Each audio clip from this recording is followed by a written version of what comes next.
Assalamualaikum warahmatullahi wabarakatuh. Halo semuanya, perkenalkan nama saya Rika Khairunisa. Saya dari mahasiswi Universitas Muhammadiyah Profesor Dr. Hamka, Fakultas Keguruan dan Ilmu Pendidikan, Program Studi Pendidikan Matematika semester 5. Pada kesempatan kali ini, saya akan menyampaikan hasil kegiatan pengenalan lapangan persekolahan pertama atau yang biasa kita sebut dengan PLP1 di SMP Negeri 9 Bekasi pada hari Rabu 29 September 2021 bersama dengan keenam rekan saya. Yang pertama ada Exel Ferrari Fatahila, yang kedua ada Lazuardi Sastra Al-Asri, yang ketiga ada Habibah Nurhani Zulfa, yang keempat ada Safa Desliana Dinanti, yang kelima ada Ratna Putri Rabayanti, dan yang keenam ada Nita Fauzia. Sebelum itu, mari kita bahas secara singkat mengenai apa itu PLP1. PLP1 adalah tahapan pertama dalam kegiatan pengenalan lapangan persekolahan dengan melakukan observasi persekolahan dan pengenalan budaya sekolah untuk menciptakan guru profesional pada jenjang sarjana pendidikan. Tujuan dari kegiatan PLP1 ini adalah untuk membangun jati diri pendidik melalui beberapa kegiatan di sekolah seperti mengamati kultur sekolah, struktur organisasi sekolah dan tata kerja sekolah, peraturan dan tata tertib sekolah, praktik proses pembelajaran di sekolah, dan juga karakteristik peserta didik. Dalam kesempatan kali ini, kelompok saya melaksanakan kegiatan PLP1 di SMP Negeri 9 Bekasi. SMP Negeri 9 Bekasi terletak di Jalan Swatatra 4 nomor 4, Kelurahan Jati Asih, Kecamatan Jati Asih, Kota Bekasi. SMP Negeri 9 Bekasi adalah sekolah menengah pertama yang memiliki akreditasi A. Di sini kami berkesempatan mewawancarai dua narasumber, yakni Wakil Kepala Sekolah Bidang Kurikulum dan juga Guru Matematika sebagai Guru Pamong. Karakteristik peserta didik di SMP Negeri 9 Bekasi dapat dilihat dari dua aspek. Aspek yang pertama adalah aspek ekonomi. Jika dilihat dari segi ekonomi, sekolah SMP Negeri 9 Bekasi dapat dikatakan menengah ke bawah karena presentasenya lebih banyak siswa yang tinggal di lingkungan sekitar. Kemudian, untuk aspek yang kedua adalah aspek kemampuan akademis. SMP Negeri 9 Bekasi menerima beberapa jalur PPDB seperti jalur umum, jalur zonasi, dan juga jalur afirmasi. Oleh sebab itu, sekolah mendapatkan kemampuan peserta didik yang heterogen. Sehingga jika kita lihat dari segi prestasi, kemampuan akademis peserta didik ada yang unggul dan juga ada yang rendah. Dalam pembentukan pendidikan berkarakter, sekolah memiliki program-program pembiasaan yang mengharapkan peserta didik dapat mengembangkan pendidikan berkarakter berjiwa Pancasila.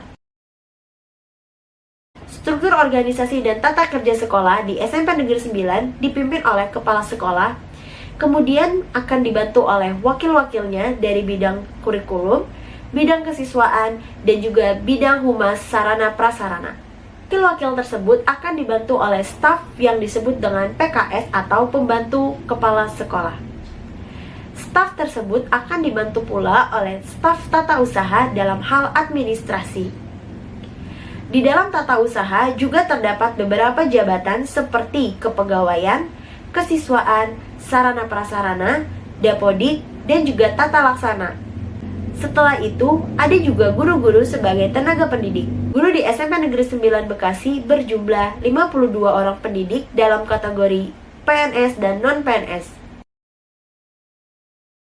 Di masa pandemik seperti saat ini, SMP Negeri 9 Bekasi sangat mengedepankan prokes yang sangat ketat dan juga memberlakukan semua peraturan sesuai dengan SOP yang berlaku. Tentu ada ya peraturan yang ada pasti ya. Sekolah itu pasti punya peraturan-peraturan tata tertib yang nanti harusnya dipatuhi tentunya ya oleh warga sekolah, baik itu guru, siswa, dan lingkungan sekitar tentunya ya. Pasti ada. Apalagi di masa pandemi ini ditambah dengan prokes yang protokol kesehatan yang memang harus ketat sekali dijaga. Itu juga ada SOP-nya tersendiri untuk peraturan yang ada di masa pandemi.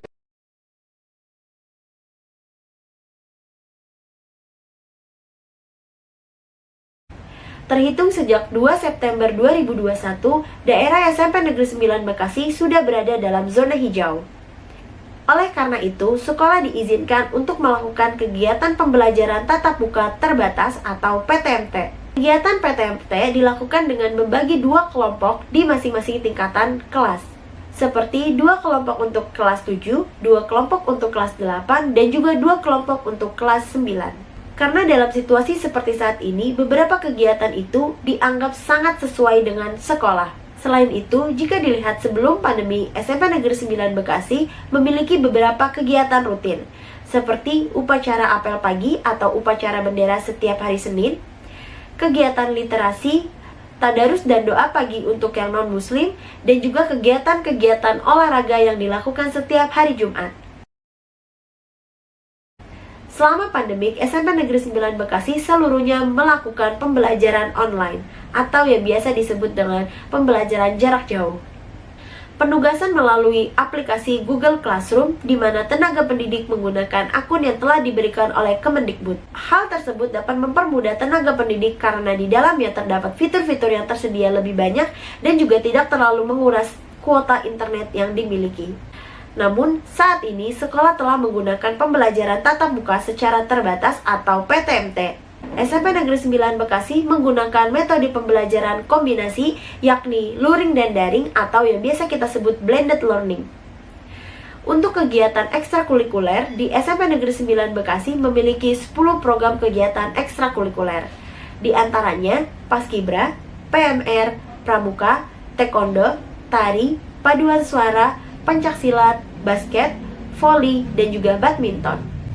Dari 10 ekstrakurikuler tersebut, SMP Negeri 9 memiliki ekstrakurikuler yang diunggulkan, yakni adalah PMR, Paskibra, dan juga Pramuka. Praktik pembiasaan yang dilakukan sekolah adalah mencoba dalam usaha pembentukan pendidikan karakter. Selain itu, saat ini sekolah sedang melakukan program pendidikan anti korupsi atau PAK yang diberikan di sela-sela kegiatan belajar mengajar. Sekolah bermaksud agar siswa SMP Negeri 9 Bekasi terhindar dari hal-hal yang ke arah KKN atau korupsi, kolusi, nepotisme. SMP Negeri 9 Bekasi dalam proses pembelajarannya menggunakan metode pembelajaran blended learning yaitu daring dan luring. Saat ini, SMP Negeri 9 Bekasi telah menerapkan PTMT, sehingga hanya 50% dari setiap harinya siswa yang dapat datang ke sekolah untuk belajar. Namun, 50% dari siswa yang tidak datang ke sekolah akan melakukan pembelajaran secara daring. Dalam kondisi seperti ini, pihak sekolah meyakinkan bahwa semua siswa mendapatkan materi yang sama, baik itu secara daring maupun secara luring. SMP Negeri 9 Bekasi dalam kegiatan pembelajaran jarak jauh selama pandemik mengalami beberapa perubahan. Yang paling transparan terasa adalah dalam hal materi. Selama pandemik, guru matematika menjelaskan bahwa mereka selalu mendahulukan menjelaskan materi yang penting-penting dahulu. Sehingga dalam hal ini, materi yang diberikan sedikit terbatas. Jika dalam kondisi normal, pembelajaran bisa dilakukan dengan penuh improvisasi, inovasi, dan juga kreatif dalam mengikut sertakan siswa untuk ikut andil dalam proses pembelajaran di kelas. Sedangkan di masa pandemik seperti saat ini, guru matematika lebih mengedepankan keefisienan materi yang akan diajarkan kepada siswa agar mudah dipahami, tanpa mengurangi mutu dan juga materi pembelajaran itu sendiri. Pasti ada ya perbedaannya. Yang pertama, materi sekarang masa pandemi ini dari yang penting itu yang harus kita sampaikan. Jadi mungkin agak dibatasi untuk materi pelajarannya. Jadi dikurangi lah. Mungkin selama ini kita kalau tatap muka itu kita banyak materinya bisa tambahan gitulah ya, ada materi tambahan. Kalau ini kita malah mengurangi dan kira-kira yang seefisien mungkin, yang mudah dimengerti siswa gitu. Dalam proses penilaian, SMP Negeri 9 Bekasi menggunakan teknik yang sama dengan pembelajaran sebelum pandemi, yakni dengan memberikan penugasan yang dilakukan secara tertulis maupun secara langsung. Selain itu, guru juga memanfaatkan teknologi yang ada agar mempermudah proses pembelajaran jarak jauh sekolah dengan menggunakan Google Classroom atau Google Meeting. Selama masa pandemik ini, kendala yang dialami tentu sangat banyak. Hal yang paling banyak dirasakan adalah masalah kuota internet atau sinyal yang dapat menghambat proses pembelajaran. Problematika tersebut terjadi mungkin karena siswa merasa jenuh dengan belajar di rumah dan menggunakan waktunya untuk bermain bukan untuk belajar. Di dalam mata pelajaran matematika, pembelajaran jarak jauh ini cukup sedikit menyulitkan. Contoh nyatanya terjadi ketika kita melakukan kegiatan belajar mengajar terlaksana secara normal, banyak siswa yang masih belum paham betul cara mengerjakan soal-soal matematika. Hal tersebut dapat dirasakan lebih kuat lagi di masa pandemik seperti saat ini. Banyak siswa-siswa yang merasa kesulitan untuk memahami soal-soal matematika. Tugas-tugas yang diberikan seringkali dilalaikan oleh siswa-siswi di SMP Negeri 9 Bekasi. Oleh sebab itu, guru-guru di SMP Negeri 9 Bekasi memberikan keringanan dengan memperpanjang waktu pengumpulan penugasan. Namun, dengan memperpanjang waktu pengumpulan penugasan, masih saja ada siswa dan siswi SMP Negeri 9 Bekasi yang telat untuk mengumpulkan tugas.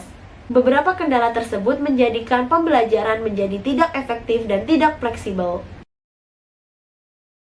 Dalam hal memotivasi, guru matematika di SMP Negeri 9 Bekasi memberikan penyampaian yang dilakukan dengan memodifikasi beberapa materi. Dalam proses memodifikasi, guru-guru mendapatkan pelatihan-pelatihan sehingga para guru mendapatkan ilmu-ilmu yang baru dalam menyelesaikan permasalahan pembelajaran jarak jauh atau pembelajaran daring. Guru matematika paham betul bagaimana banyak siswa yang kurang paham mengenai matematika. Oleh sebab itu, guru matematika di SMP Negeri 9 Bekasi selalu melakukan variasi dalam proses kegiatan belajar mengajar. Baiklah, sekian pemaparan hasil kegiatan pengenalan lapangan persekolahan pertama atau yang biasa disebut dengan PLP 1 yang telah saya lakukan dengan rekan-rekan saya. Semoga semua pemaparan yang telah saya sampaikan bermanfaat. Tetap semangat. Terima kasih atas perhatiannya. Wassalamualaikum warahmatullahi wabarakatuh.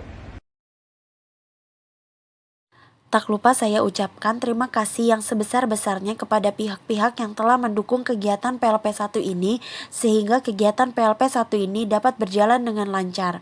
Yang pertama, saya ingin berterima kasih kepada rekan-rekan sekelompok saya yang telah melaksanakan kegiatan PLP 1 ini secara bersama-sama.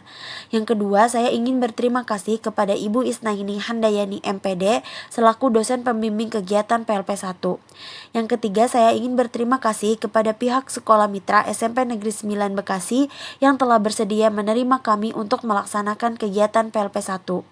Yang keempat, saya ingin berterima kasih kepada Ibu Susi Setiawati SPD selaku Wakil Kepala Sekolah Bidang Kurikulum yang sudah berkenan membantu kami dalam melakukan wawancara mengenai kegiatan PLP 1.